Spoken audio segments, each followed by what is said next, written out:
santai. Selamat datang di podcast kami. Hari ini kita akan membahas tema yang sangat menarik dan relevan nih. Apaan tuh Kak temanya?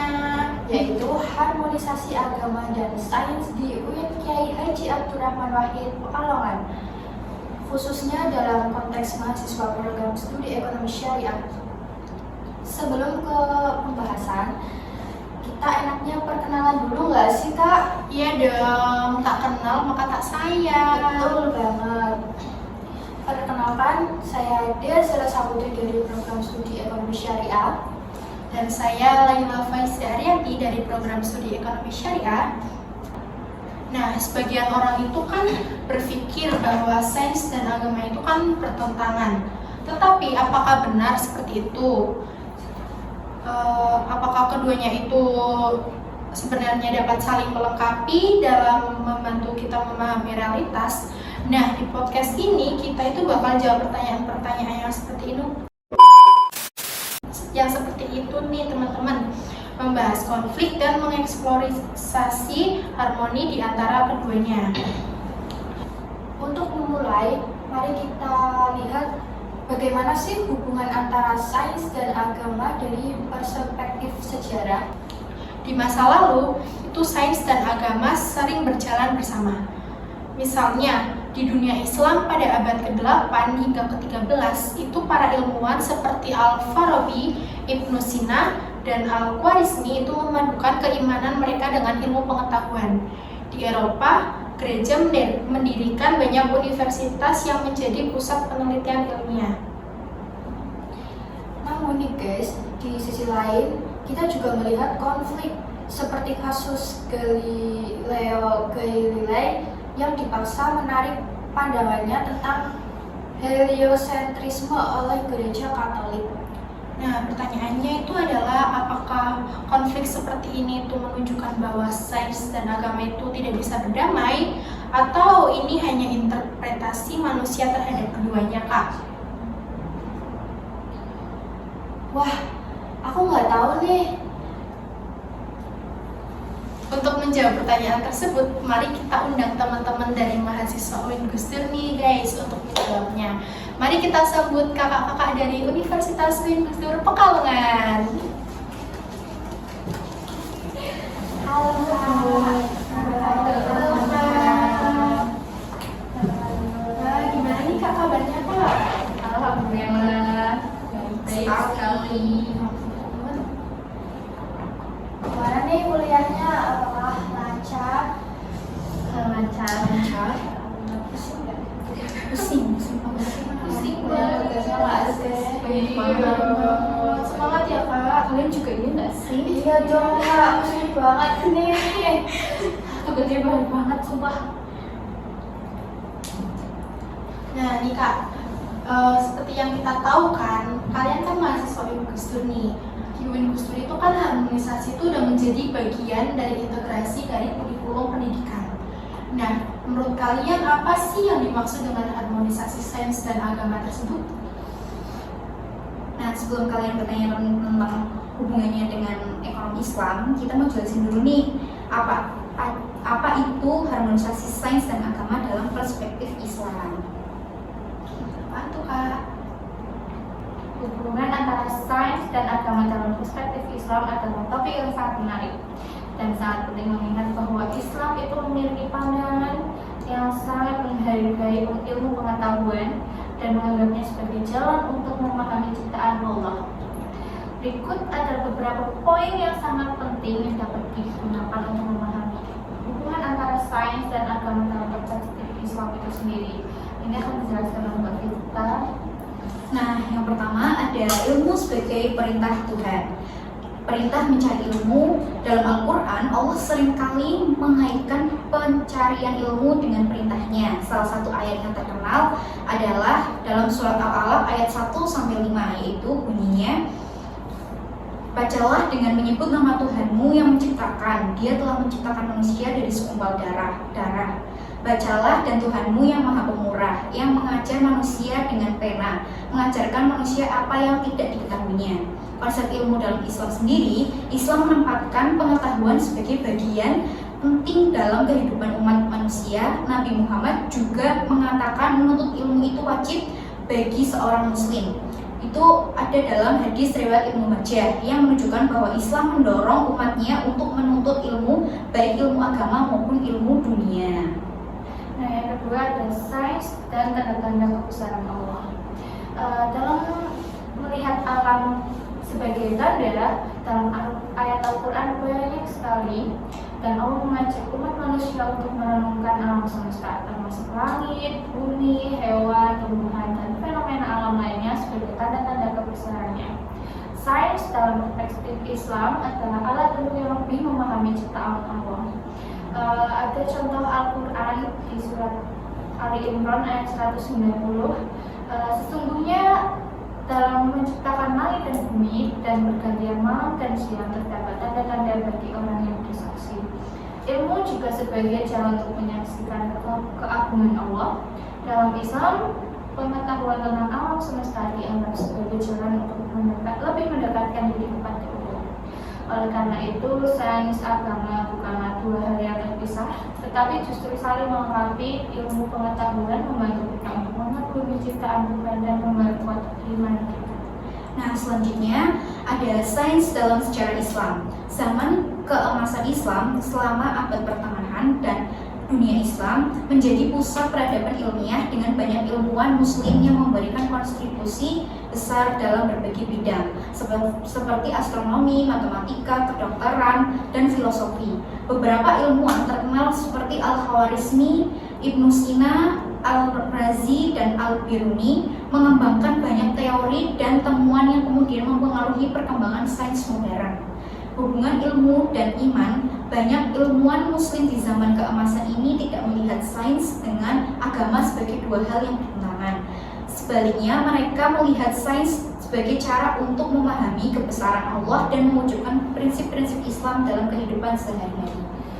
Dan yang keempat itu ada sains dan agama tidak berkonflik dalam Islam. Tidak ada konflik yang fundamental. Dalam Islam, sains dan agama tidak berkonflik karena keduanya berusaha untuk mengungkapkan kebenaran. Sains menjelaskan cara kerja alam semesta, sedangkan agama memberikan panduan moral dan spiritual. Keduanya dapat saling melengkapi. Contoh pemahaman Islam terhadap teori Big Bang. Beberapa ulama Islam melihat kesesuaian teori Big Bang dalam ayat-ayat Al-Quran yang telah menggambarkan penciptaan alam semesta. Salah satunya adalah dalam Quran surat Al-Anbiya ayat 30, tidaklah orang-orang yang kafir melihat bahwa langit dan bumi itu keduanya dahulu adalah suatu yang padu. Kemudian kami pisahkan keduanya. Ini menunjukkan bahwa Islam tidak melihat sains sebagai ancaman terhadap iman, tetapi sebagai cara untuk memahami lebih dalam tentang penciptaan Allah. Nah, selanjutnya ada sains dan etika Islam. Sains dengan tujuan kebaikan. Islam mengajarkan bahwa ilmu pengetahuan harus digunakan untuk kebaikan umat manusia. Ilmu harus dipraktekkan dengan cara yang sesuai dengan nilai-nilai moral dan etika Islam. Misalnya dalam bidang kedokteran, ilmu harus digunakan untuk menyembuhkan, bukan untuk merusak. Dalam teknologi harus digunakan untuk memajukan umat manusia, bukan untuk destruktif. Menghindari penyalahgunaan ilmu, Islam juga memperingatkan tentang potensi penyalahgunaan ilmu dan teknologi seperti bidang senjata atau manipulasi genetika yang dapat membahayakan kehidupan atau merusak keseimbangan alam. Ada juga filsafat sains dan dalam Islam berhubungan dengan rasio dan wahyu. Itu mengajarkan bahwa akal manusia dan wahyu keduanya berasal dari Allah dan keduanya dapat berfungsi secara harmonis. Filsafat Islam tidak melihat akal sebagai sesuatu yang terpisah dari wahyu, tetapi sebaliknya wahyu mengarahkan akal untuk memahami dunia ini dengan cara yang benar dan etis. Ilmu dan iman tidak bertentangan. Seseorang ilmuwan muslim yang beriman dan percaya bahwa pengetahuan yang mereka temukan dalam alam semesta memperkuat keyakinan mereka bahwa Tuhan. Hal ini tercermin dalam pernyataan banyak ilmuwan Islam besar yang menegaskan bahwa sains mengarah pada pemahaman yang mendalam tentang kekuasaan Allah. Nah, yang terakhir ada praktik ilmu dalam kehidupan sehari-hari. iman yang berdasarkan ilmu, Islam mendorong umatnya untuk meningkatkan pemahaman mereka tentang dunia dan diri mereka sendiri melalui ilmu menggunakan seks. Saya sudah berani anjir. Nah, yang terakhir ada praktik ilmu dalam kehidupan sehari-hari. Iman yang berdasarkan ilmu, Islam mendorong umatnya untuk meningkatkan pemahaman mereka tentang dunia dan diri mereka sendiri melalui ilmu. Menggunakan sains untuk memperbaiki kehidupan manusia, menjaga lingkungan, dan meningkatkan kualitas hidup adalah bagian dari amal jariah yang dapat mendatangkan pahala jika dilakukan dengan niat yang baik. Contoh aplikasi ilmu adalah menggunakan teknologi untuk penyembuhan pendidikan atau penyediaan makanan yang lebih efisien adalah bentuk penerapan ilmu dalam kerangka nilai-nilai yang dapat memberikan manfaat luas bagi umat manusia. Dapat disimpulkan ya, dalam perspektif Islam, sains dan agama tidak hanya dapat berdampingan, tetapi sebenarnya saling melengkapi. Sains membantu umat Islam untuk memahami ciptaan Allah, sementara agama memberikan pedoman moral dan tujuan hidup yang jelas. Ilmu pengetahuan dalam Islam sebagai alat untuk mendekatkan diri kepada Allah, dan semua ilmu yang bermanfaat dianggap sebagai ibadah jika dilakukan dengan niat yang benar untuk tujuan kebaikan umat manusia. Wah, keren sekali ya teman-teman, materinya sangat jelas sekali. Sangat menarik nih teman-teman. Nah, back to the topic. Nah, kita mau tanya nih Kak tentang penerapan harmonisasi antara agama dan sains dalam studi Anda nih, yang dalam program studi ekonomi syariah kan Kak? Iya betul. Nah, itu gimana sih kalian itu menerapkan tentang harmonisasi keduanya itu? Harmonisasi sains dan agama itu terikatnya antara hubungan ilmu pengetahuan dan kepercayaan serta keyakinan seseorang kepada Tuhan untuk mencapai tujuan yang selaras. Berarti bisa disimpulkan dengan sebuah keselarasan ya Kak? Betul sekali. Nah, terus kalau dalam program studi Anda itu gimana?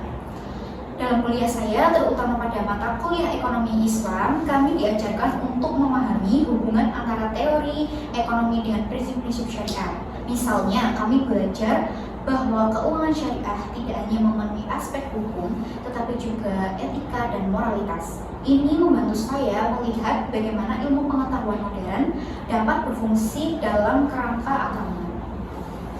Menarik sekali. Lalu bagaimana sih dengan Kak Titi sendiri? Apa pendapat Anda tentang hal ini? Saya setuju sama Mbak Vita ya, di kelas kami sering melakukan diskusi kelompok tentang bagaimana menerapkan prinsip-prinsip syariah dalam praktik bisnis nyata. Diskusi ini sangat membantu pemahaman kami karena setiap orang membawa perspektif unik mereka sendiri itu sih. Seperti itu ya Kak. Terus untuk prinsip harmonisasi itu apakah bisa diterapkan dalam kehidupan sehari-hari kalian sebagai mahasiswa ekonomi syariah? Apakah mungkin ada sebuah penelitian tertentu yang kalian lakukan buat membuktikan tentang keharmonisasian ini? Kami baru saja menyelesaikan penelitian tentang dampak investasi syariah terhadap pertumbuhan ekonomi lokal. Dalam penelitian ini, kami menganalisis data dari lembaga keuangan syariah dan melakukan wawancara mendalam dengan pengusaha lokal. Hasilnya menunjukkan bahwa investasi syariah tidak hanya memberikan keuntungan finansial, tetapi juga berkontribusi pada kesejahteraan masyarakat melalui penciptaan lapangan kerja. Wah, itu luar biasa sekali ya Kak Lela. Iya, sangat menarik sekali. Terus bagaimana sih prosesnya? Apakah ada tantangan selama penelitian ini? Tantangannya apa tuh Kak? Tantangannya dalam mengumpulkan data yang akurat ya, kami harus berusaha keras untuk mendapatkan akses ke lembaga-lembaga tersebut dan meyakinkan mereka untuk berbagi informasi. Namun ya, pengalaman wawancara dengan pengusaha lokal itu sangat berharga karena mereka berbagi cerita nyata dengan bagaimana investasi syariah yang telah membantu mereka. Wow, tantangannya sangat besar ya Kak, dan sangat beresiko ya tentunya. Walaupun ada banyak hal yang positif nih Kak, tentu kan pasti ada tantangan lagi nih yang dihadapi ketika mencoba mengintegrasikan agama dan sains. Nah, Menurut kalian apa sih tantangan yang kalian hadapi dalam mengharmonisasikan kedua bidang ini? Berarti itu tantangan terbesar ya? Iya. Salah satu tantangan utama adalah itu ada di skeptisisme dari kalangan tertentu yang menganggap bahwa sains adalah satu-satunya sumber kebenaran. Ini bisa membuat diskusi menjadi sulit karena beberapa orang mungkin tidak terbuka untuk menerima perspektif agama, ya kan Kak? Kita mencoba untuk tetap terbuka dan mendengarkan pandangan orang lain. Misalnya dalam diskusi kelas, kami sering melakukan debat sehat di mana setiap orang bisa menyampaikan argumen mereka. Ini membantu menciptakan suasana saling menghormati meskipun ada perbedaan pendapat. Wah, makin menarik nih guys pembahasannya. Kita bakal bahas lebih dalam lagi nih dengan tamu kita ya. Kita tuh bakal menggali lebih dalam lagi tentang bagaimana sih kita bisa menerapkan harmonisasi ini ke dalam kehidupan sehari-hari. Terus aku mau tanya nih Kak, ada nggak sih langkah yang diambil oleh kalian sebagai mahasiswa untuk menerapkan prinsip-prinsip tersebut? Mungkin salah satu langkahnya adalah dengan aktif mengikuti seminar atau workshop yang membahas integrasi antara ekonomi syariah dengan ilmu pengetahuan lainnya. Kami juga bisa terlibat dalam organisasi kemahasiswaan yang fokus pada isu-isu ekonomi syariah. Dan penting juga bagi kami untuk membangun jaringan dengan alumni atau profesional di bidang ekonomi syariah agar bisa mendapatkan insight langsung dari pengalaman mereka. Bagus sekali, itu benar ide yang sangat bagus sekali Kak Titin dan Kak Vita. Lalu apakah kalian memiliki pengalaman pribadi terkait hal tersebut? Iya, saya pernah mengikuti suatu seminar yang diadakan oleh alumni kami yang bekerja di lembaga keuangan syariah. Mereka berbagi pengalaman tentang tantangan yang mereka hadapi di dunia kerja dan bagaimana mereka mengatasi masalah-masalah tersebut dengan pendekatan berbasis syariah. Berarti Kak Vita itu dapat pengalaman ya dari mengikuti seminar tersebut. Nah, tentang pengalaman pribadi nih, bicara tentang tersebut, itu kalian sebagai mahasiswa prodi ekonomi syariah, itu apakah ada momen tertentu di mana kalian itu mendapatkan atau merasakan dampak dari harmonisasi tersebut? Ada salah satu pengalaman yang kami pernah ikuti, yaitu seminar tentang etika bisnis dalam Islam. Di seminar itu kita bertemu dengan banyak pelaku bisnis yang menerapkan prinsip-prinsip syariah dalam usaha mereka. Mereka berbagi kisah sukses sekaligus tantangan yang mereka hadapi. Di situ saya dan teman-teman menyadari bahwa penerapan ilmu pengetahuan modern dalam konteks agama sangat mungkin dilakukan. Saya juga merasakan hal itu sih Kak. Hal serupa ketika mengikuti program magang di lembaga keuangan syariah. Saya melihat langsung bagaimana sih mereka mengelola dana dengan prinsip-prinsip syariah dan bagaimana hal itu berdampak positif pada masyarakat di sekitarnya. Wah, menarik sekali nih tadi pembahasannya. Buat Mbak Dia sendiri udah paham atau belum? Atau ada yang ingin ditanyakan? Atau masih ada yang ngejek gitu di pikiran? Itu ada nggak Mbak Dia? Nih Kak, aku pengen tahu, menurut kalian ada nggak sih tanda-tanda kebesaran Allah terkait hal tersebut? Nah, menurut saya ada nih salah satu tanda-tanda kebesaran Allah menurut perspektif Islam. Itu salah satunya adalah fenomena gerhana matahari. Kalian tahu gak sih gerhana matahari dalam perspektif Islam dipandang sebagai salah satu fenomena alam yang memiliki makna spiritual dan ilmiah? Secara umum, Islam mengajarkan umatnya untuk memperhatikan dan merenungkan kejadian alam termasuk gerhana sebagai tanda kebesaran Allah. Berikut beberapa hal yang dapat kalian pahami dari gerhana matahari tersebut menurut perspektif Islam. Yaitu yang pertama ada gerhana sebagai tanda kebesaran Allah. Gerhana matahari seperti fenomena alam lainnya dipandang sebagai tanda-tanda kekuasaan dan kebesaran Allah dalam Al-Quran. Allah berfirman bahwa semua kejadian di alam semesta adalah tanda-tanda yang dapat membawa umat manusia kepada pemahaman yang lebih dalam tentang penciptaannya. Dalam surat Al-Baqarah sendiri, dalam ayat 164 menyatakan sesungguhnya dalam penciptaan langit dan bumi silih bergantinya malam dan siang, kapal-kapal yang berlayar di laut dengan membawa apa yang bermanfaat bagi manusia, dan apa yang diturunkan Allah dari langit berupa air yang menghidupkan bumi setelah matinya, dan berbagai jenis binatang yang dibiarkan di bumi, serta peredaran angin, awan, dan yang dikendalikan antara langit dan bumi. Sungguh terdapat tanda-tanda kebesaran Allah bagi orang-orang yang berakal. Nah, gerhana matahari dalam pandangan ini adalah salah satu fenomena yang mengingatkan manusia akan kekuasaan Tuhan dalam mengatur alam semesta. Yang kedua, ada gerhana sebagai peringatan. Dalam hadis-hadis Nabi Muhammad, gerhana matahari maupun bulan disebut sebagai peringatan atau teguran dari Allah, bukan sebagai tanda kematian atau kelahiran seseorang. Seperti yang diyakini oleh sebagian orang pada masa lalu.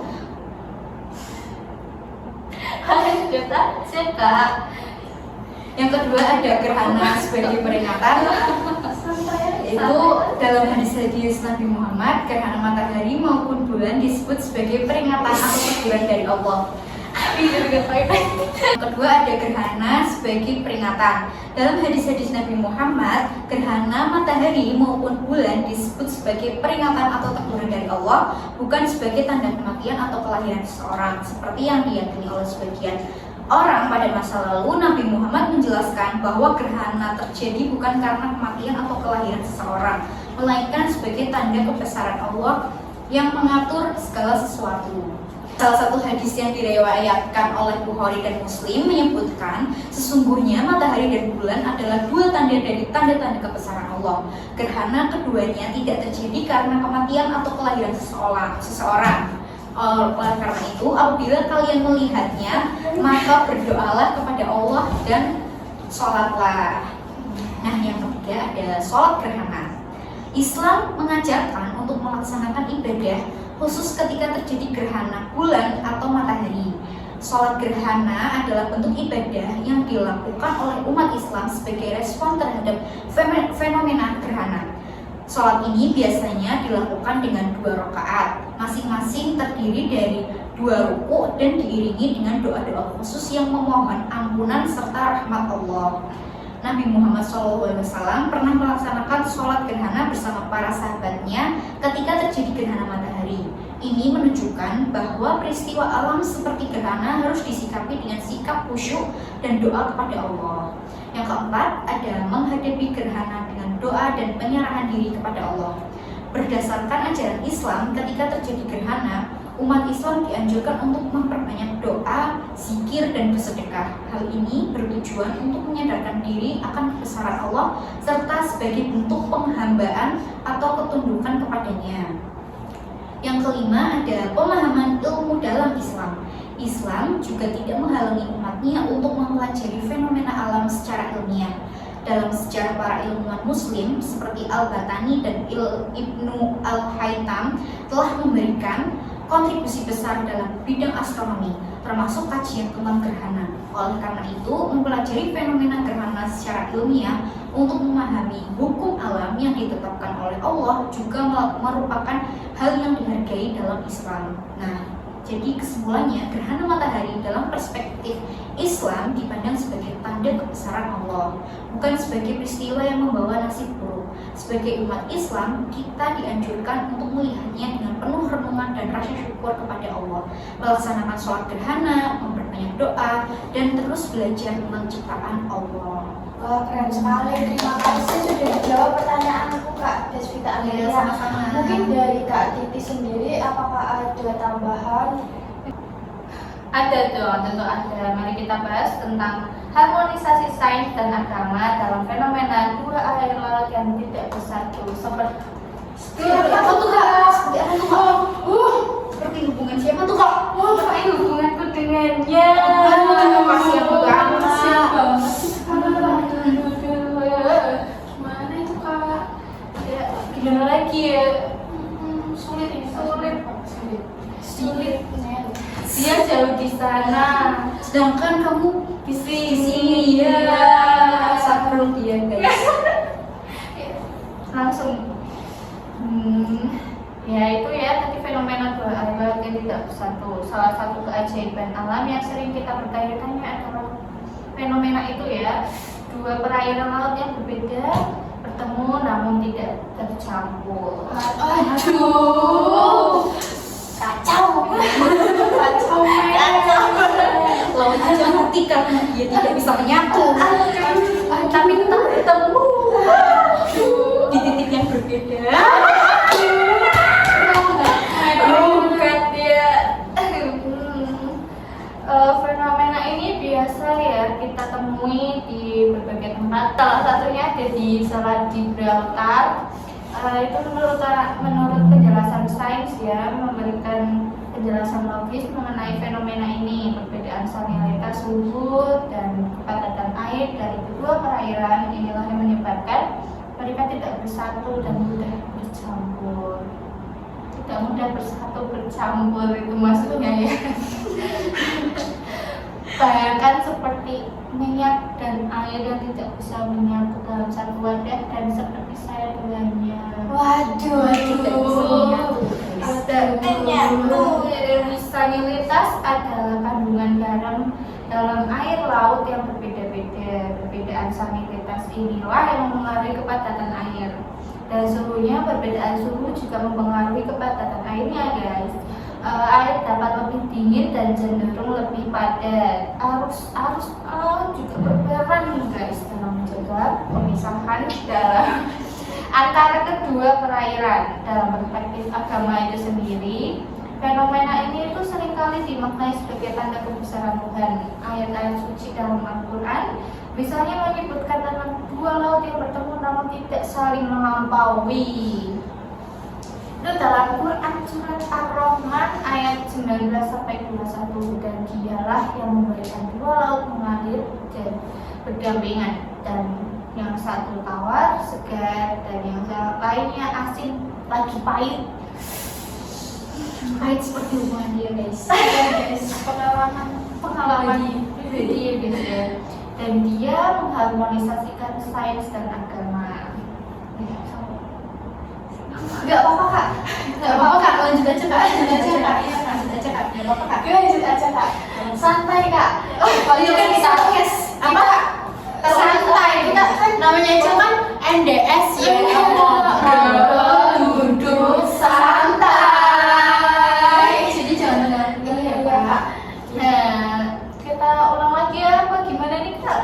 Ya, boleh diulang dari yang part yang salah aja, Kak, yang tadi. Oh iya, dan dialah yang memberikan dua laut mengalir berdampingan, dan yang satu tawar lagi segar, dan yang satunya asin lagi pahit, dan dia jadikan antara keduanya dinding dan batas yang menghalangi.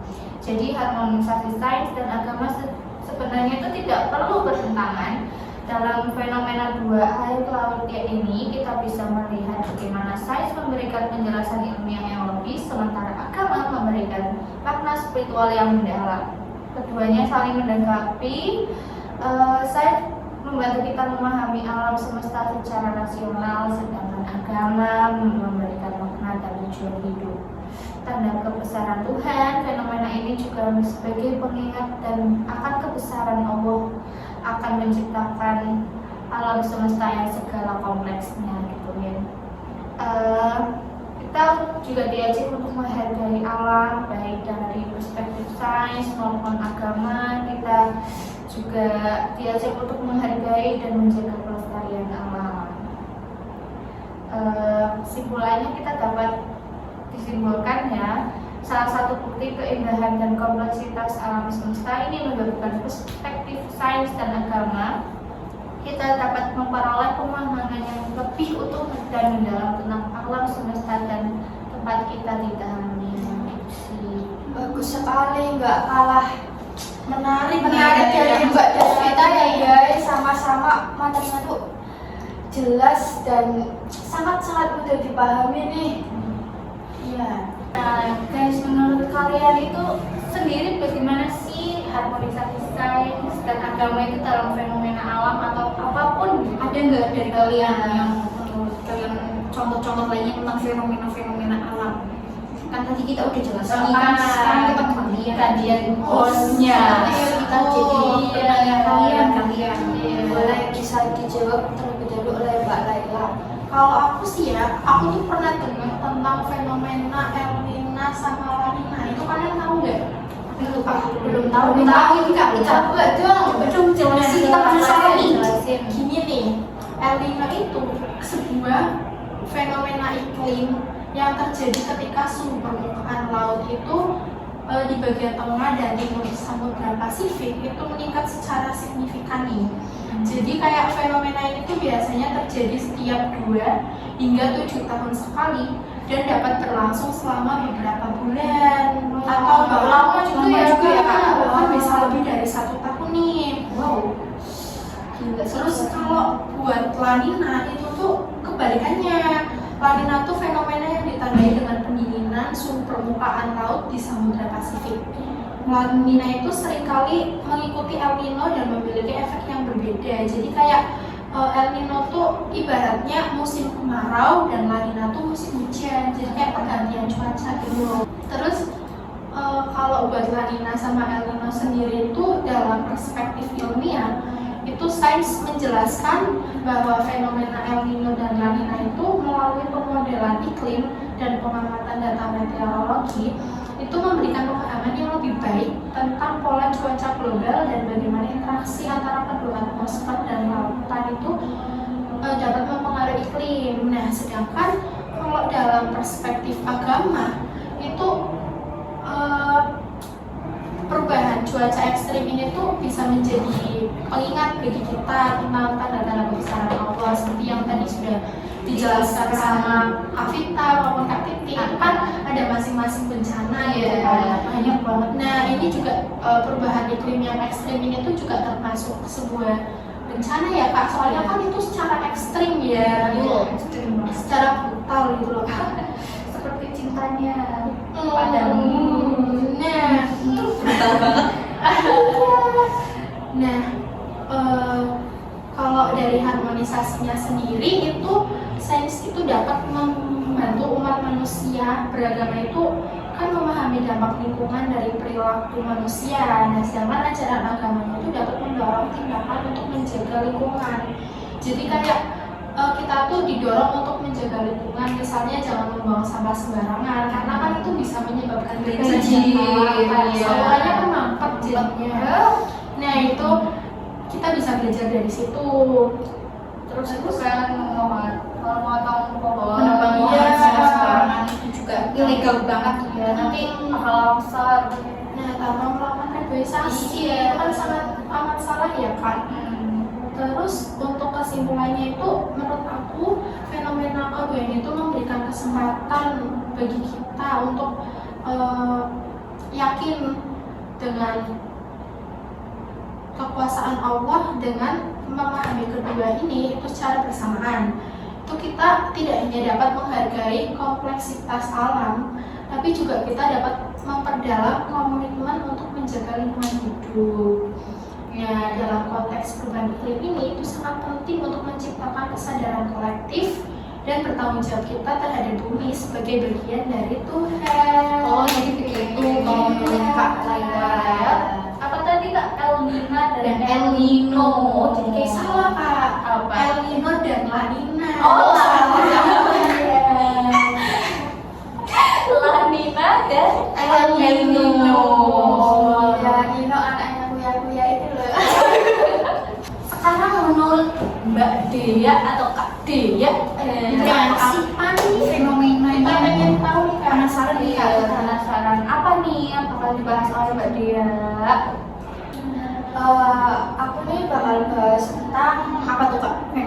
fenomena tentang gerhana bulan nih Kak. Gerhana bulan. Berarti kan dia sama aku tadi kan aku gerhana matahari, sekarang gerhana bulan. Betul sekali. Harmonisasi antara sains dan agama dalam membahas fenomena seperti gerhana bulan. Gerhana bulan menunjukkan bahwa keduanya dapat saling melengkapi dalam memberikan pemahaman yang lebih luas tentang alam semesta. Dalam perspektif sains menjelaskan gerhana bulan sebagai fenomena astronomis yang terjadi ketika bumi berada di antara matahari dan bulan, sehingga bayangan bumi menutupi bulan bulan. Proses ini dipahami secara detail dengan pengetahuan tentang orbit bumi dan bulan, gravitasi dan posisi relatif benda-benda langit. Sains memberikan penjelasan rasional yang didukung dengan data dan pengamatan, serta mampu memprediksi dengan akurat kapan dan di mana gerhana akan terjadi. Terus ada lagi nih dalam perspektif agama. Dalam Islam, misalnya gerhana bulan sering dipandang sebagai tanda kebesaran Allah Subhanahu wa taala. Fenomena ini disebutkan dalam Al-Qur'an seperti dalam surah Al-Qiyamah ayat 8 sampai 9 yang menggambarkan perubahan di langit sebagai bagian dari tanda-tanda kekuasaan Allah. Gerhana juga menjadi momen untuk mendekatkan diri kepada Allah melalui sholat kusuf atau sholat gerhana, zikir dan doa yang bertujuan mengingatkan manusia akan kebesarannya dan posisi mereka sebagai makhluk yang kecil di hadapannya.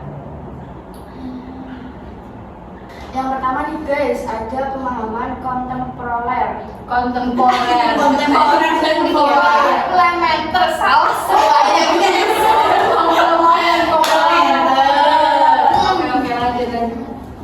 Sains menjelaskan bagaimana gerhana bulan terjadi, sementara agama memberikan makna mengapa sih atau tujuan spiritual dari fenomena tersebut.